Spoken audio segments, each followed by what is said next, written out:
All right, let's finish out these guided notes. So I'm going to draw a picture of an upward opening parabola and a downward opening parabola.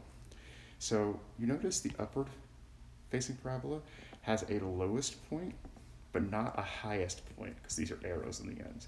So parabolas that open upward have a minimum value, but not a maximum value, because the graph keeps going. Parabolas that open downward, they keep going downward. There's a highest point, so if they open downward, they have a maximum, but not a minimum. Now, if you think about transformations, the thing that affects whether it opens upward or downward, the parent graph always opens upward, but if you were to multiply that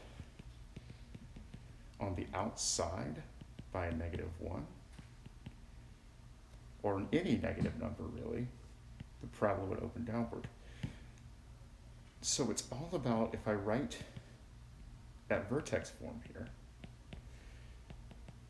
whether it opens upward or downward all depends on the sign of the number you're multiplying by, this a. If a is bigger than 0, it opens up, and if a is less than 0, it opens down, and if a is 0, then it's not a parabola. And then this statement here, the domain is always real numbers, all real numbers. Makes sense because the parabola keeps opening.